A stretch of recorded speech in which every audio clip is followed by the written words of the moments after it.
Portugal's savings struggle, a deep dive into European comparisons.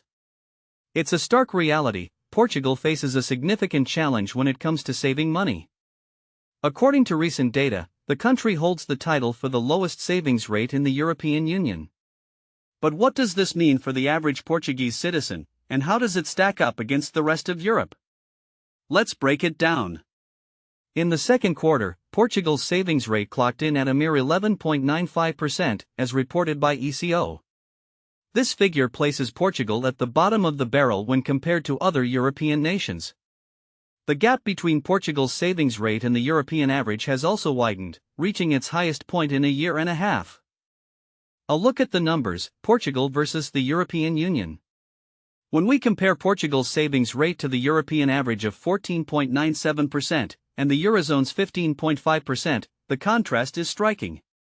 This difference marks the largest disparity in Portuguese household savings compared to the European average since the fourth quarter of 2023.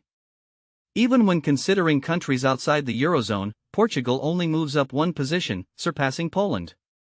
The data discrepancy: Eurostat versus INE. Interestingly, there's a slight divergence in the data reported by Eurostat and the National Statistics Institute, INE. The INE projected a savings rate of 12.6% for the first quarter of 2025, which is higher than the 11.95% recorded by Eurostat. This difference is attributed to variations in calculation methods between the two institutions. A minor increase, but still behind. While there was a slight increase of 0.12 percentage points compared to the first quarter, Portugal's growth lags behind most other European countries. In the second quarter of 2025, 9 European Union member states saw an increase in their household savings rate, while 5 experienced a decrease. Finland led the pack with the largest increase, plus 2.2%, followed by Belgium, plus 1.5%, and Sweden, plus 1.3%. Why the low savings rate? Unpacking the reasons. So, what's driving this low savings rate in Portugal?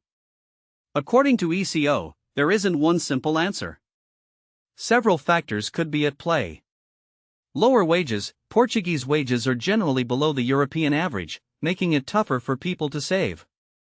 High fixed expenses: the burden of essential costs like housing, energy, and food may be squeezing household budgets, leaving little room for savings. Investment rate: a different story. While the savings rate focuses on unspent income, the investment rate reflects income available for investments, such as buying or renovating a home. In the second quarter, the investment rate for Portuguese households reached 6.27%, a 0.28% increase from the previous quarter. This was the most positive result among the 8 Eurozone member states and the 14 European Union countries. However, the investment rate in Portugal is still below the Eurozone average of 8.96%. This suggests that Portuguese households may struggle to invest in their homes as much as other Europeans, possibly due to high housing costs and mortgage challenges. Consumption and income: the balancing act. Household savings are closely tied to consumption patterns. In the second quarter, consumption in Portugal increased by 1.4%, while disposable income rose by 1.5%, leading to a slight recovery in the savings rate. However, the rise in consumption is still tempered by inflation. Housing investment: a key indicator. Household investment, primarily related to housing, increased by 4.3% in the second quarter. However, the investment rate of 6% remains below the Eurozone average. The European context: income versus consumption. The situation in Portugal is part of a broader European trend. In the second quarter of 2025, real per capita household consumption increased in both the Eurozone, 0.3%, and the European Union, 0.4%. Simultaneously, real per capita household income also rose in both areas, 0.5% in the Eurozone and 0.6% in the EU. This indicates that income growth is outpacing consumption growth, which could support increased savings. But here's where it gets controversial.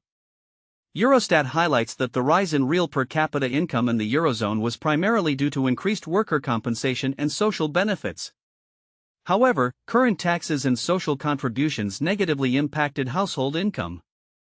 This suggests that even with wage growth, taxes and contributions continue to affect household finances. What do you think? Do you believe the low savings rate in Portugal is primarily due to low wages, high living costs, or other factors? Share your thoughts in the comments below. Is the European trend of income growth outpacing consumption sustainable? Let's discuss.